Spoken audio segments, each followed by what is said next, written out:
Okay, so unfortunately, Jordan cannot be here in person. Good question. But he's going to do a live original Skype presentation, and it's going to be. All right, are you ready to call him? You guys ready to call him? All right, here we go.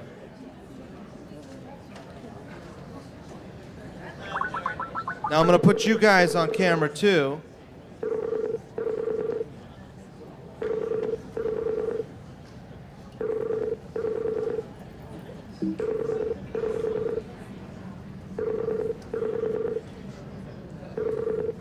Is he going to pick up?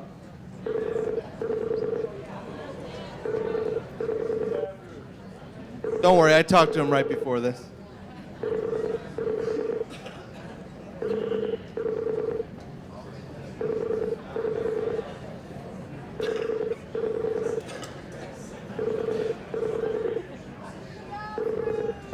He's in the bathroom, yeah, right.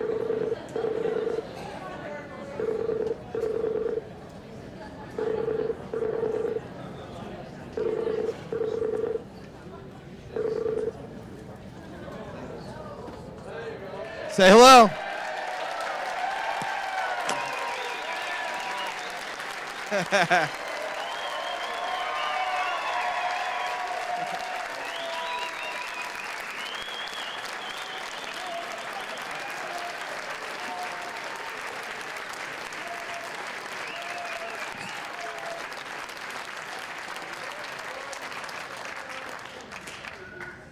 Hi, Jordan. Hi there. You hear me? We sure can. What are you in, a sandwich? About time. Huh? So anyway, where are we? What are we doing? Ladies and gentlemen, Jordan Maxwell.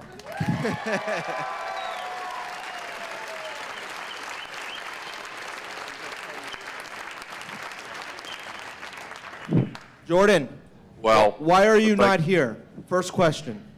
Say it again? Why are you not here with us? We want you to be here. Well, I haven't been all here in a long time to start with. 75 years old, and it's dangerous now in my home country for me to go anywhere, so I stay home and stay out of the way, because I've traveled all over the world and did the best I could, and so now I find it to be safer just to stay home and stay out of the way, because all the things that I've been warning about for the last 55 years are now finally here, and I'm really not up to it. So I just stay home and stay out of the way. I'm too old and too tired to fight anymore. Only thing I have to give to the world is knowledge. Advice, I don't really have a whole lot, but I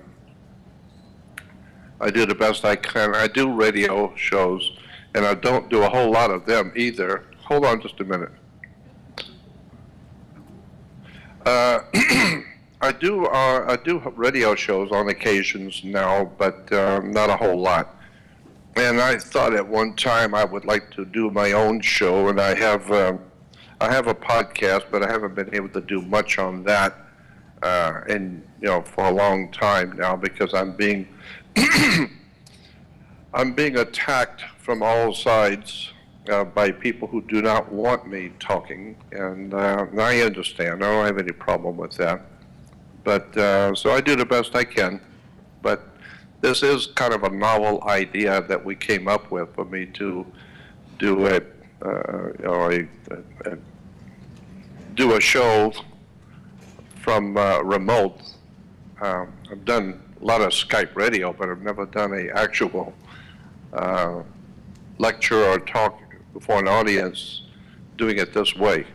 But it's going to have to be done this way, because I will never be able to speak before a live audience again. I won't be able to do that ever again. The reason why is because it's very dangerous now. I live in a very dangerous time for my life, so I need to be very careful where I go and what I do anymore, because for me it's very dangerous now. It has become a very dangerous world for me to live in. I know too much. And when you know too much, you can cause yourself trouble by talking too much. So, Well, Jordan, anyway, we're glad you're here in this capacity, brother. Let's get into the gist and the bulk of your conversation today, if you will. I know you have some stuff prepared. I know you have some research that you really want to clue us into. Let's just get right into it. well, again, you'll have to appreciate the fact that I am under pressure as to what I can say in public anymore. Used to, many years ago, I could talk very freely, but not anymore. So the question has come up a long time ago in my mind. How important is it to tell people the truth? Excuse me. Think about that. How important is it to tell people the truth? And the reason I bring that up is because today, as I said, it's become very, very difficult to tell people the truth because, first of all, most people don't want to know the truth, and most people can't handle the truth, like the movie, you know. And so all I can say, and all I would like for the audience to know, I don't care how you accept what I say. I don't care even if you do accept what I say. I don't care how you feel about what I say. That's one of the nice things about being 75 years old. I just will tell you what I think, whether it offends you or not. But I feel that people are not interested in knowing the truth about much of anything until trouble comes. And when trouble comes, now people want to have answers. But that's not the way it works in life. You know, you have to prepare yourself for what the future holds. And so, but what I would say, the bottom line on this is that everything we have been taught is just not true. America is the most well-informed, highly advanced, well-informed country in the world. The only problem is 99% of what we know is not true. You know, but we, but thank God we do have, one thing we got going for us is that we do have computers that can think for themselves, which is great because the people can't. So, and the whole nation can't think for itself. And so, you know, while we're very proud in America to say that we have the right to elect our leaders, the problem is you can't select your leaders. You can only elect. And so, break down the words. I mean, my God, we could talk for days on these different subjects I've talked about. Words. We humans, there have been books written about this. We humans are word controlled. We're controlled by words. And so we need to look at the etymology and the beginnings of ideas, concepts, and words, and where they come from, what these words mean. You know, my God, probably everybody in the audience has heard me talking about this subject. And so that's another thing I have to deal with, is I don't want to go over stuff that I've talked about that people have heard. But there are certain subjects which are very important, and I don't mind repeating them because they're so important. And words are very important to how we respond to each other, how we respond to government and banking and everything else. So I've just suggested that people should be aware that the whole world is being misled with words and terms. And so I don't know where to go with this because I don't want to sound like a grumpy old man though that's what I am. It's too late. But you know, but I don't want to sound despondent, but that I am, because I realize and I know that the people are hurting around the world. But you know, I came across some interesting ideas and interesting concepts that I wanted to share with you. Machiavelli, in his book, chapter 3 of The Prince, Machiavelli made an interesting comment, and I'm paraphrasing this. It's not from the book. He said, basically, in any government, when fascist criminals begin to show themselves, the government, if it acts quickly and decisively, will be able to put down an end to this kind of activity. But if nothing is done to expose and stop this kind of treason against the people, then one day totalitarian corporate fascism is allowed to continue and grow, then human dignity and freedom will ultimately be lost forever. So I'm breaking all of this down. Basically what he was saying is that when you see something wrong in government, when you see something wrong in your city or in your family, whatever it is, if it's allowed to go on, it will only get worse. It's going to feed on itself and get bigger and bigger until one day you're not going to be able to do anything about it. It's going to be too big. And Winston Churchill went on to say this. He said, if you're not willing to fight for what is right when you can easily win, and you will not, and your victory is sure, you may come to the moment when you will have to fight, and there is no hope for victory. But it's better to fight than to perish as slaves. So basically what I'm saying is that most people want to know the truth about what they want to know. They don't want to know the whole truth. And the whole truth is the entire human society that we have grown up in Western civilization for the past, I'd say, 2,500 years, has been based on secret societies, secret agreements, all kinds of hidden words and terms to manipulate the people. The Romans in the Roman Empire were famous for doing that. And so this is what I've been trying to do for years, is just wake people up and tell them, go do something you've never done before. Do something really interesting. Go to the library and read a book. Do something important, you know.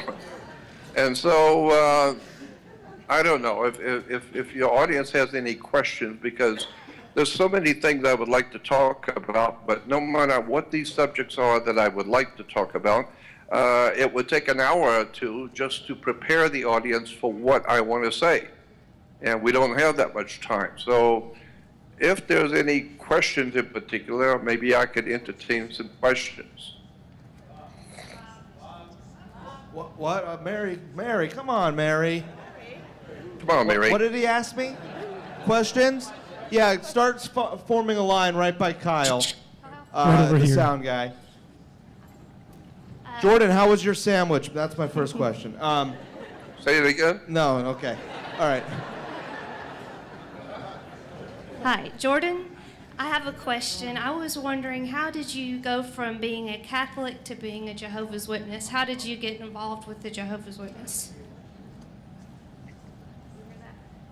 Did you hear that? You need to say that again because How did you go from being Catholic to being a Jehovah's Witness? How did you get involved with the Jehovah Witness Church? So Jordan, I've asked you this before. There's a lot of people out there that want to know your involvement with the Jehovah's Witness Church. You've told me you are not involved or haven't been involved with the Jehovah's Witness. Can you settle that for us today? After you take a nice drink of water. This is Marco Rubio, not Jordan Maxwell, by the way. all right. And you're sure it's water? Excuse me. Anyway. I'll drink to that. Yeah, let me tell you something about Jehovah's Witnesses, because I was a Jehovah's Witness You for were, many okay. years. I have always said, and a lot of people have heard me saying that I am not the world's foremost authority on anything, because I know how much I don't know. But if I were to claim that I was better informed on any subject than a lot of people, and that would be Jehovah's Witnesses. Because I've done a lot of work with Jehovah's Witnesses. I know a lot about them. Not only was I one, but I've had some incredible experiences with Jehovah's Witnesses. For one thing, I was invited to go to live at Bethel and personally asked by two members of the governing body to come to live at Bethel and be in charge of the research department of the Watchtower Bible Tract Society. Even at a very early age, just like 21, 22, 23 years old. But they had already encountered me and knew of my interest in ancient religions and words and terms, etc. And so I was invited to go to New York to be in their research department. At the time, I thought that was very nice. That's a nice, gesture, but I'm not sure that I want to do that. And now, of course, I know why. But we did go to New York when I was married. We went to New York, and I did spend 2 or 3 days at the Watchtower Society, sitting and talking with the elders and the governing body. I can tell you some very interesting things about Jehovah's Witnesses. One is that I think that probably 1/2 of Jehovah's Witnesses around the world are wonderful people, dear and sweet and wonderful people, and I love them. They've always been very courteous and kind, and I know them. That's 1/2. The other half, I'm not sure they know what they're doing, and the elder arrangement, the older men in the congregation, that's very, very, very. Yeah, it's a great audience, man. Hold on just a second. I'm trying to connect to the internet again. Let's see here. We'll get just introduce him to everyone here, will you, Mary? She's gonna bring Jordan around to see you. You could shake his hand.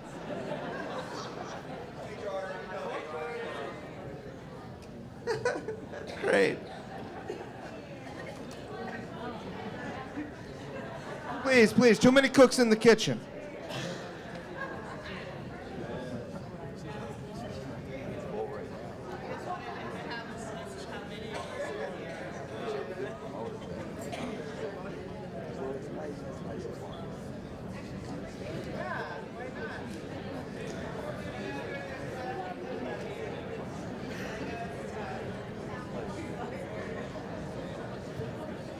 Okay, I'm back again. All right, we're back. Okay. So, let's get some more questions here. The next question, please. Well, You want to hear the end of that? All right. So there are good people in the Jehovah's Witness. Yeah, let me stick with them. Go because for it. Sorry. You're in Philadelphia, aren't you? City of Brotherly Love. Yes.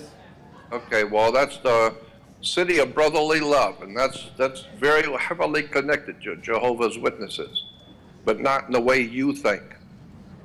First of all, the city of brotherly love, it does not have anything to do with people loving themselves. No, brotherly love in that context is talking about a Masonic order, Freemasons, they're called brothers, and this is why in Jehovah's Witnesses, the men are called brothers. It's because it's a Masonic organization. It's a quasi-Masonic organization. So when you talk about the city of brotherly love, you need to go back and here's something that everybody needs to do. It's for free, and you better do it now while it's free.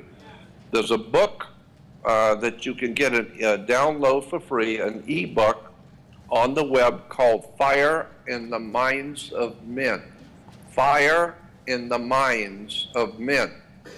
And if you go on the web to fireinthemindsofmen.pdf, it will pop up automatically and it will download very quickly, automatically. It's an extraordinarily important book that you really have to have because it explains the world in which you are now living in America and around the world, what's actually going on. Let me tell you something about this book. The author is James Billington, Billington, Billington.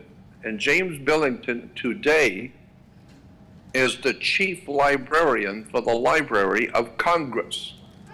So you don't get any better than that. He has a whole chain of PhDs and doctorates from all over the world. The guy is an incredibly brilliant writer and a historian. But what he has done in this book, which is a free download, all you got to do is go to the web and type it in, Fire in the Minds of Men, and it'll download, and it will amaze you what's in this book.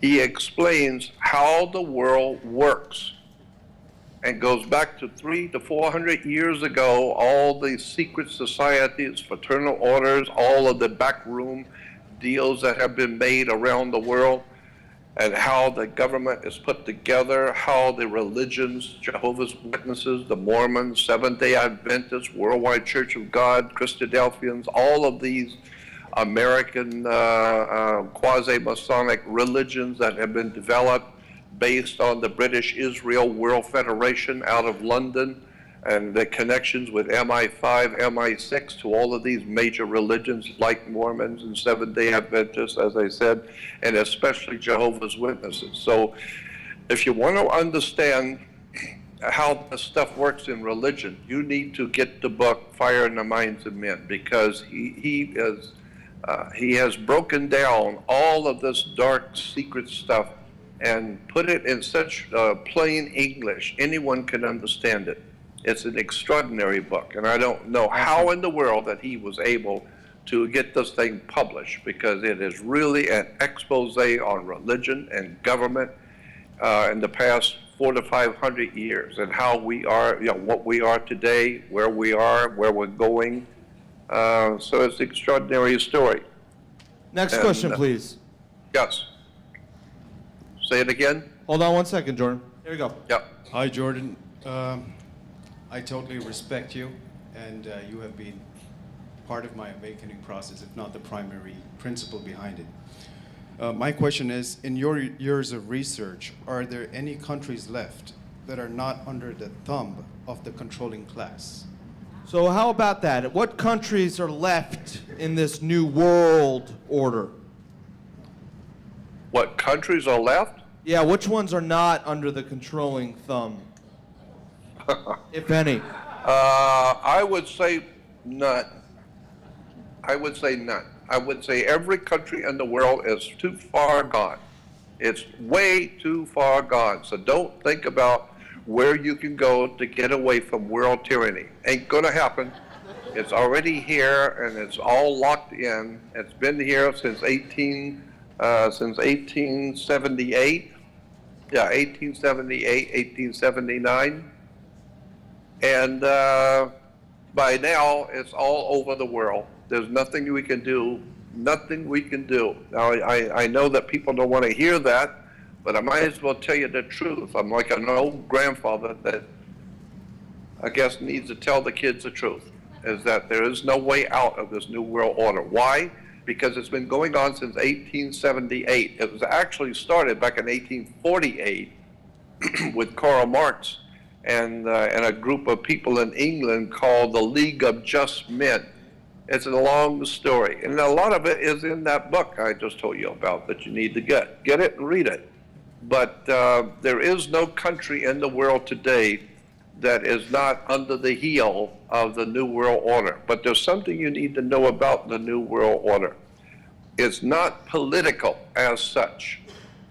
It has political connections, but it actually has to do with something far, far more ancient, far more deeper, and it has to do with spiritual connections. We're talking about demonic stuff. We're talking about ancient occult religions connecting humans to extraterrestrial or other world entities.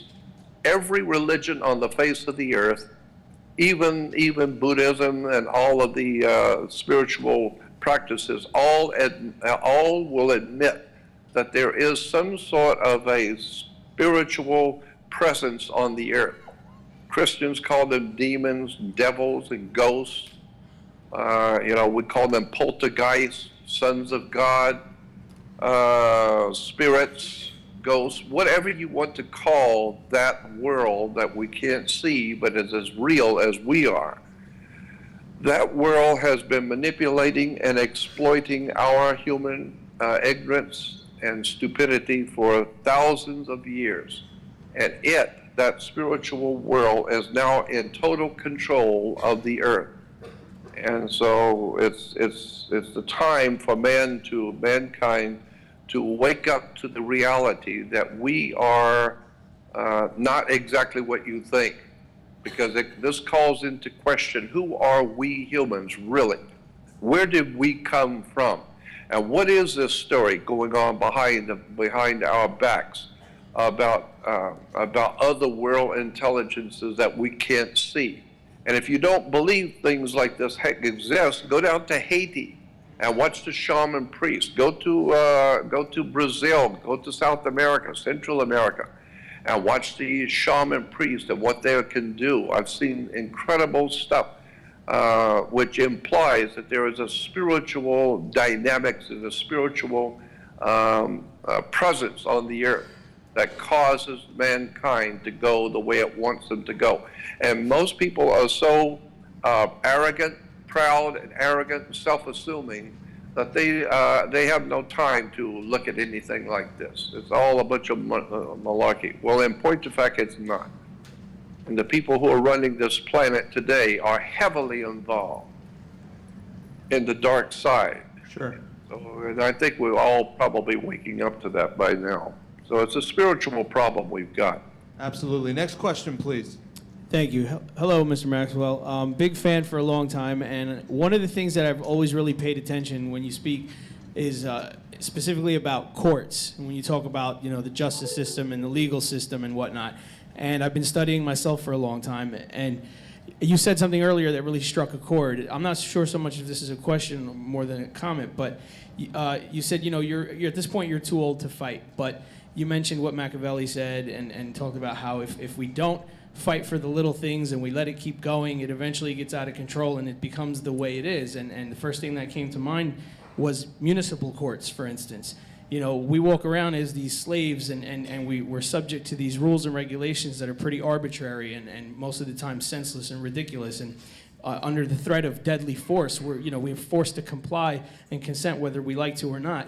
And so I've recently kind of put some of the things I've learned from you and many other people into action in my own life, and I have the idea that together as a people we can nullify municipal courts, because I see that as one of the biggest obstacles to the human existence and the human condition. So I kind of just want to get your take and your feedback on that. I'll just tell you very quickly. What I did recently was I got pulled over for making a left, for going through a stop sign on my bicycle, a pedal bicycle. And this asshole cop wound up giving me a ticket after I pulled the whole thing like I'm not going to identify myself, this is ridiculous. And I was very respectful. And so I took some people to court with me. And I think Bob might have seen the video. Yeah, but you got to bottom line this, but yeah. So basically, yeah. That's what I wanted to get your take on. That is, if we as a people together kind of put some of that stuff into practice and stand up in these courts and tell them we're no longer going to take their shit. Like, is that going to work? Can we stand up? Well, you'll have to translate that for me because I wasn't hearing too much of it. The courts, taking things to the courts and standing up in that Oh yeah, okay, yeah. capacity. That's one hell of a subject. For myself, I've been talking about this idea of the courts and the whole judicial system for many years. I would suggest that right now, at this particular time in America's history, that if you get a parking ticket, just pay it. If you get some kind of a little infraction, just pay it. Don't fight anything in court. That's just my opinion. But I would not fight anything in a court anywhere. If a situation is big enough that it's fighting for itself, like my lawsuit. I have a huge lawsuit going on right now with 3 different attorneys defending me. But I would not myself bring anything to a court ever again. So, and the reason why is because the world has changed. Since 9/11, all laws have been changed. That was one of the major reasons why 9/11 had to happen. It had to happen because all the laws needed to be changed for the new world order. All the laws needed to be changed. So after 9/11, nothing works the way it did before. And of course, even before it was terrible.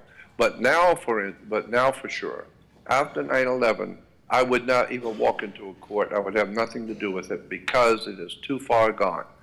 And so unless you were Donald Trump and can pay a lot of money to a lot of people, you know, lawyers to fight for you, I've said so many times, a court is like playing basketball on a court, playing tennis on a court. How do you play tennis on a court? You play with a racket. So the idea being is that I would not have anything to do with courts anymore. So if you get in trouble, just pay the fine and leave it. Okay, great. Because you're just asking for trouble. Great. Next question, please. Jordan, we'd all like to thank you for what you do. Quick question.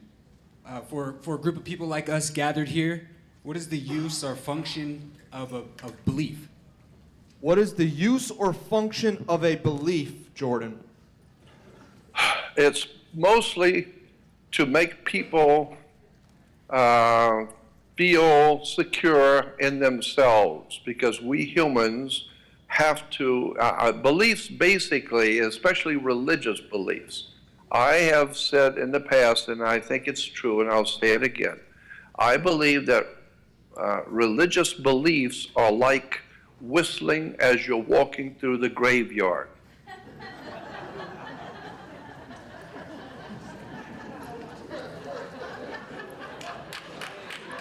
Next question, please.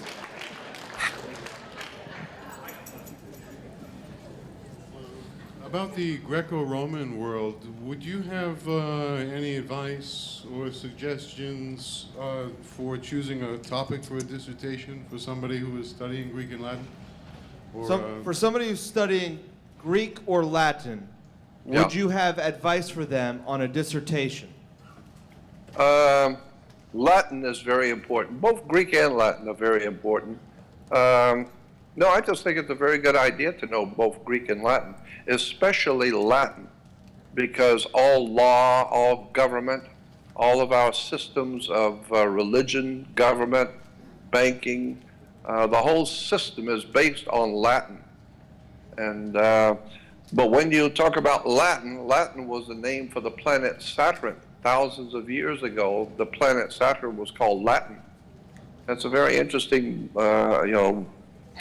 that's a whole story in itself about the planet Saturn and how it dominates our everyday world, and how Latin is the basis for so much of our institutional education and laws and banking and everything else. So Latin is very important. Next question, please. Yes, Jordan, you have said before that people have come to you and said things like, we're going to murder you if you don't shut up. Is that understood? And I hate to bring this up and all, but you say you live in fear and all that, but I have spoken to people that have like blown the whistle on things and exposed corruption and such, and they haven't been threatened. And I ask them why. And they say, well, because I make it clear to the powers that be that I'm not going to give in, and I basically tell them, I don't care how much you threaten me, I'm not going to shut up, you're going to have to kill me at all, to make me shut up. So would it be fair to assume that if you and all the other people who have gotten threatened were to actually make it clear, listen, I'm not going to shut up, you're not going to stop me, and I'm going to fight you to the death, they're not going to threaten us anymore? Jordan, are you suicidal?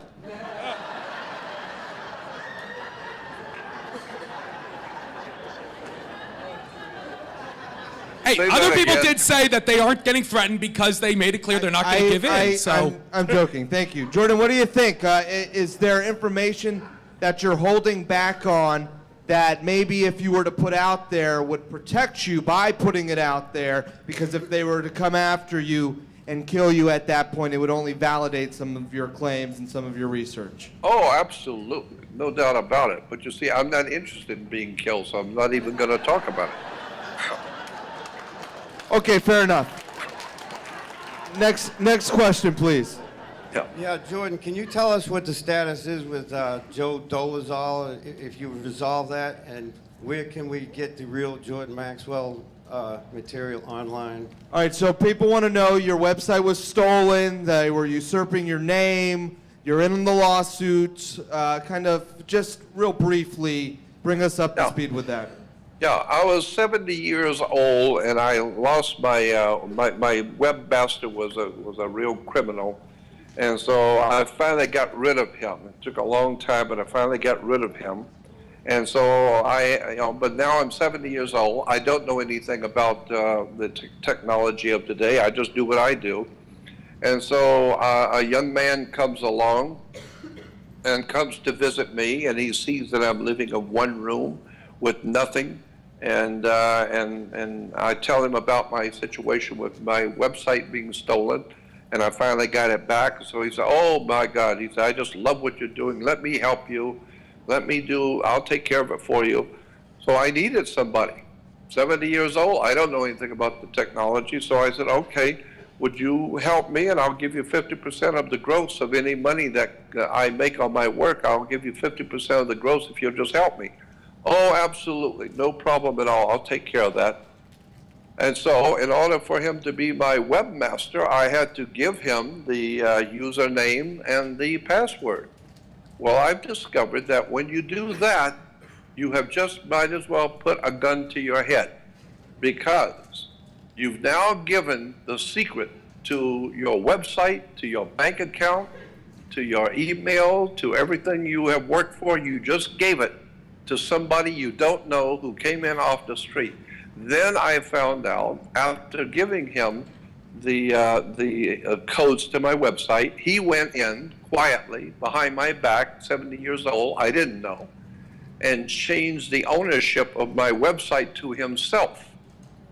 And then he redirected my bank account to his bank account. Then he redirected my emails to himself.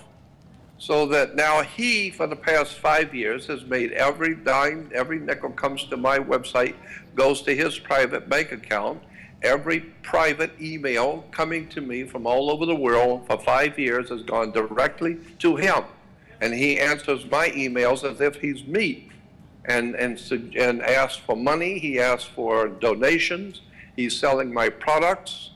And so he's stolen everything. He's So copyrighted Jordan, all of my work. So the bottom line on this is Right. very simple. Everything I own has been stolen from me by a ponytail criminal with a crime record a mile long. I didn't know that. I just trusted him as a young man. Now I know I made a very bad mistake, and so he's taken everything I own and left me with nothing. And they want to know this criminal's name. Oh, Joe Dolezal, Dolezal. Dolezal. He The whole just got family more has got. publicity than I think he needed, but okay. But I was saying that the whole family is from the Czech Republic. I looked into They, it. Yeah. yeah, and so And he's got a they are son or criminals. something, or they got the father. They're all criminals. I looked into it. Yeah. Yeah. So, and so I found out now that there's nothing I can do about it, because the courts tell me, they say, look did you give him the username and the password? Yes, I did. Sorry, that's it. You've lost. Awesome. Well, not so awesome. Next question, please. Next question, please. All right, Jordan. I recently heard you on another podcast, and you mentioned for people to look up the word capital and how their heads will be blown away by what they find, like capital as in capitalism, capitalists, all these people that still think that a different way of money is the way to go. Can you hint at what you were referring to with people looking into capital? Break down the word capital for us, please, Jordan. Well, there are two ways of spelling capital. So what are you asking? Well, There's when there's we a heard capital capital of the as in country. money, CAPITOL. Did I spell that right? I hope so. Did I spell it wrong? Yeah, there's capital in relation to money, and there's capital in relation to the head of a government. Yeah. So what about it? What do you want to know about the word capital? Well, what's the background of the word? I guess he heard your podcast and you mentioned that the true meaning of it is mind-boggling. Oh yeah, well, I mean, the whole subject is mind-boggling because you are capital. You yourself. You know, most people don't realize the way commerce works in the world. And I know you probably have heard it all, but there's a lot of people who haven't. And so you're, by law right now, every single person in this country is a corporation. It's a company. And therefore, you're in business. And that's a whole story, and I've done it so many times, I'm sure nobody wants to hear it again. But you are a corporation, and so that's why if I see you with some girl, I one night I tell you the next day, you know, the girl you were with last night, she's bad company. And you say, mind your own business. Business, company? Yeah. And then I find out you're going to get married, so she's going to be your partner, business, company. We're talking commerce. Look up the word commerce in a law dictionary. Commerce has nothing to do, the first understanding of commerce goes back to the Latin. Commerce is sex, period. Spelled S-E-X. That's commerce in law. And so that's why you opening up a whole can of worms when you get into banking and commerce and marriage. You know, a marriage is simply two corporations doing business together. Of course, it's none of my business, but it's business. And if your business does not work out, you know, a lot of times businesses get together and it don't work out. Well, if it don't work out, your business with the woman you're married, well, that's your business, not my business. But you're not going to go to God. You're going to go to court and bring your money and your house and your car. It has nothing to do with God, nothing to do with love. We're talking business. So once you understand that everything you do is commerce, did you know, for instance, that all laws, all crime, I should say, petty crime, federal crime, state crimes, commercial crime, it doesn't matter. If it's a crime of any kind, it's called by law commerce. It's a business. And therefore, every crime, there's a book that judges get. I don't have one. It's very difficult to find one. But there's a book that all judges have that will tell you, I've seen the book before, I wish I had it, that will tell you every crime that a human can make, what level, if it's federal, state, county, whatever, and that each one of those crimes carries a charge. This is why you're going into court and you're going to be charged with something. Well, that's what you do with a credit card. You charge something with a credit card, and therefore you got to pay. Well, that's right. You got to pay your debt to society. You've been charged. And so every crime is, in fact of law, is commerce. It's a business, and you can buy it. You can buy your way out of it. If you got enough money and you kill someone, I'm telling you, you can pay the fine. Find out how much the fine is and pay the fine. It may be a couple $1 million, but if you got it, you can pay it, and you're out. You paid the price. Wow. Next question, please. Would you be able to share with us some etymological resources so we can understand words better? Did you catch that? Say it again. Would you be able- Etymological resources. Understanding. Oh yeah. Well, there's actually 2 or 3 really nice ones on the web. Just put in etymology on the web, and it pops up etymology dictionaries. There's 3 or 4 very good ones out there, very, very well done, that breaks down all kinds of words. But what I think you're looking for is the occult or hidden etymology of words that I talk about. The hidden or occult use of words. That's a little different. That's the kind of thing you have to find out the hard way. I've been on that track, following the hidden implications of legal words and all that kind of thing. That's a little different.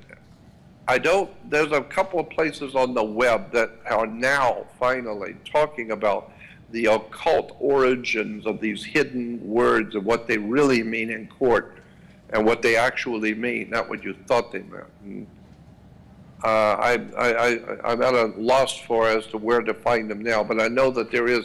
Look on the web for occult etymology of words, and especially words in commerce. Very important stuff. All right, thank you. Next question. Hey, Jordan. I want to send a lot of love and appreciation your way. So my question is, with the word magic and with the like straw man identity, it seems like the tools of the occult work from the level of energy and influence of physical manifestation. So the dark occult takes the organic systems and creates a subsystem, and that is where we're in limitation. So I would like to ask respectfully, what do you think happens when we die, and do you think that unconditional love is the highest energy and is what we really are? Talk about a good question. Geez, what happens when we die, Jordan?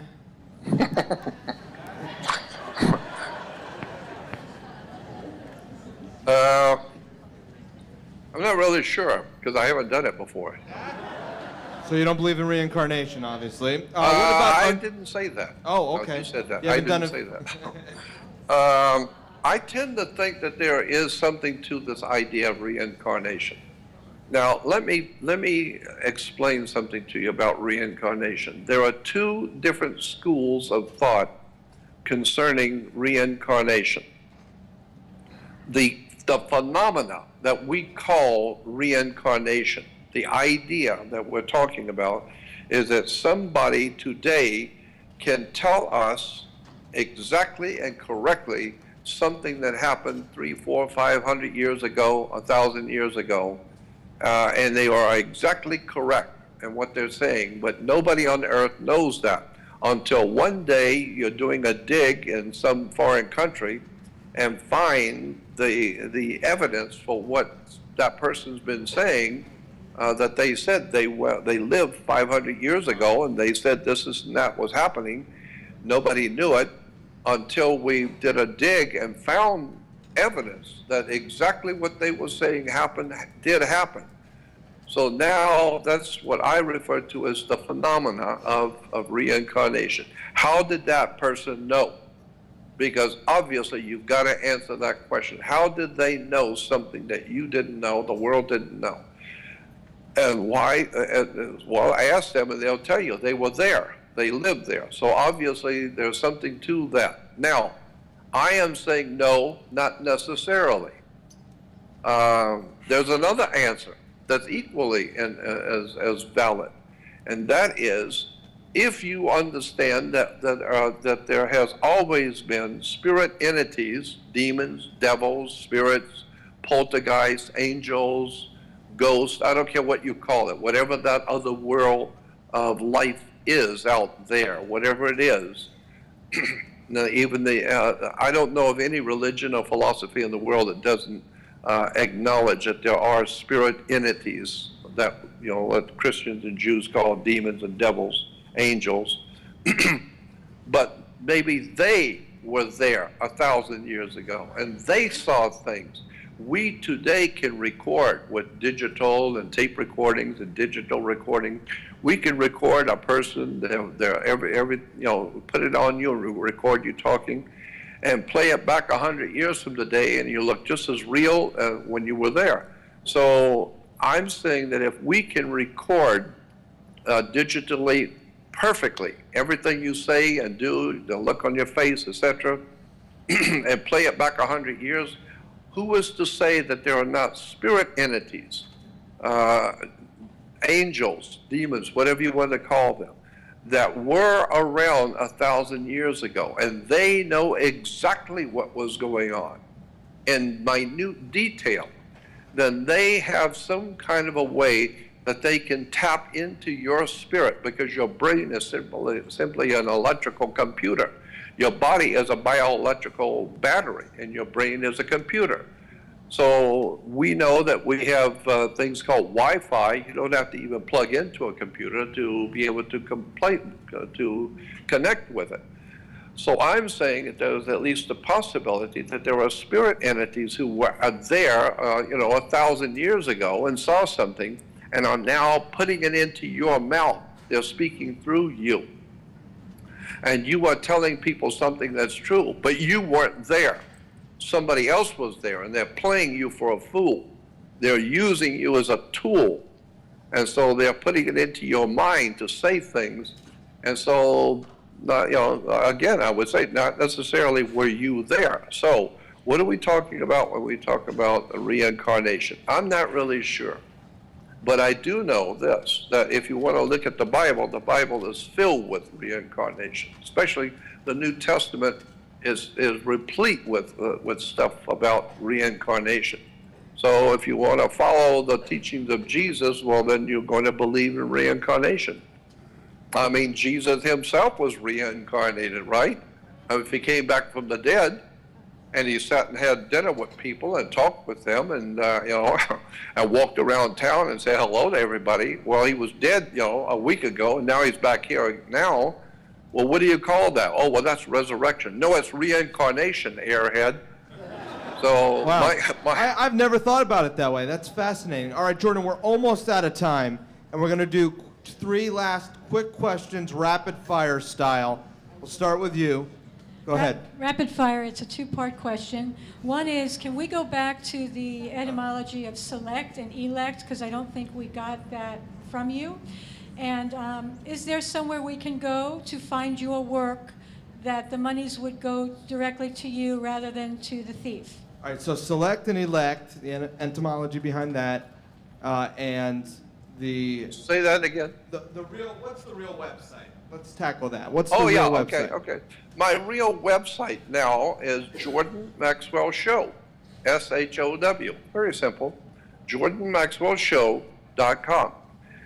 And let me take a moment to tell you that when you go on JordanMaxwellShow.com, I have a new website connected to it, and it's called Research Society. So if you click on Research Society, there's a button there. You can join my Research Society, because the Jordan Maxwell Show is just a podcast. But on that podcast, I have a new research website in which I am now downloading all of my research into this Research Society website. Why? Because lawyers have told me, and this is important for you to know too, lawyers have explained to me that there is a public and private venue in this world. And when you are speaking to the public, you're in public venue, you can be you can be arrested, you can be put in jail for what you say in public. But if you are in private, like if you have an organization, if you're in the Ku Klux Klan and you are having a private meeting, you can say anything you want, no matter how dirty, no matter how obscene. You can say anything you please, as long as you're talking to a private group that wants to hear you. There's no law against anything you say. That's up to you to say whatever you want to say. But if you're going to take that, if you're going to do the same thing in the public venue, go out in the public and use those words and start talking, that's different. And so there's a very big difference between talking about things you're not supposed to talk about in public as opposed to in private. If I tell you something in private, nobody's going to know but you and me. But if I go on the radio and start telling you something you're not supposed to know, we're both in trouble. So that's why I have been advised by my attorneys to create a website in which I can download all of my work, anything I want to say, put it all out there, as long as it's in private. Because this way I'm protecting myself, because a lot of things I want to talk about, a lot of things I really want to show the public can get me in trouble. And a lot of people don't understand that. I get in trouble by talking too much, And it's very good radio. It's very good radio to have somebody on who's talking about some really dark, juicy things that are really everybody wants to hear about. But when the show is over, 3 or 4 days later, people have forgotten all about what I said. But I am now in trouble. Personally, I'm in trouble now with government or with people who are going to, deal with me for talking in public about things I'm not supposed to talk about. So that's why I created this website. So if you want to follow my work, go on Jordan Maxwell Show. Stay away from jordanmaxwell.com. That was stolen from me. Jordan Maxwell Show, and join my research society. It's only $30 for a lifetime subscription. Other people charge $300 or $400 a year. For me, I'm just doing it for $30 for a lifetime subscription, and I'm downloading everything I've got. Awesome. And I'm keeping it in private. Jordan, how do we know you're really Jordan Maxwell? That's funny.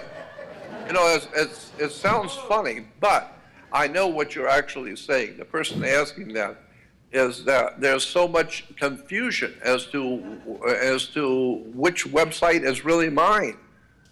Well, my thinking is, if you're hearing my voice and you're seeing my face, and I'm on. No, technology now could clone you, Jordan. We don't know about that, brother. JordanMaxwellShow.com. Last question of the evening, please. Thank you. For Jordan, anyway. And then we're going to get right into the next talk. Peace, Jordan. Longtime student of yours. My question is, recently I heard a podcast of yours on Freighter X's The Middle Chamber. And on that podcast, you spoke of an incredible symbol that is right in front of humanity's face. So powerful, you said this symbol is that it has the opportunity to awaken and empower humanity. Yet you never divulged that information. What is this symbol you were talking about, Jordan? Tell us. Yeah, right. I found it back in 1967. That's over 50 years ago. 1967, I found this symbol.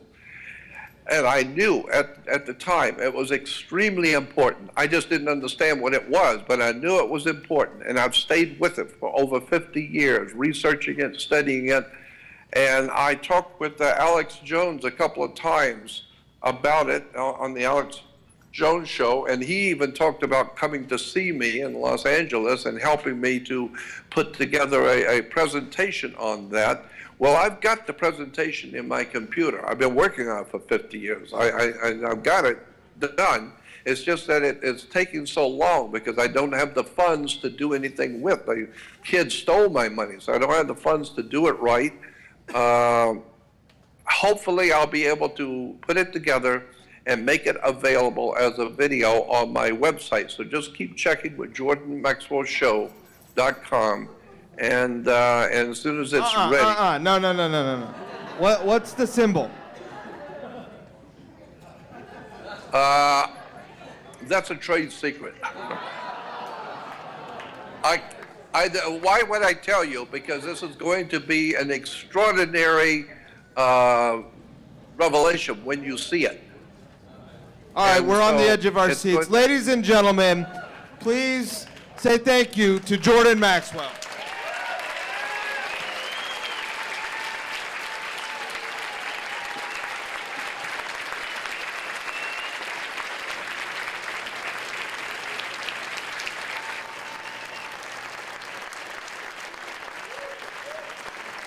Hi, Jordan. One more thing. I can't, unfortunately, I unplugged him. Hold on.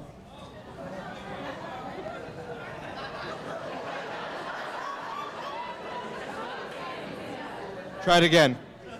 I said, if you're really interested in my work, go on my website, Jordan Maxwell Show, and join my research society, because that's where I'm going to be dumping all of my work. You're going to see it all, but keeping it in private. So thank you again for allowing me to be with you. Thank you, Jordan. Bye-bye.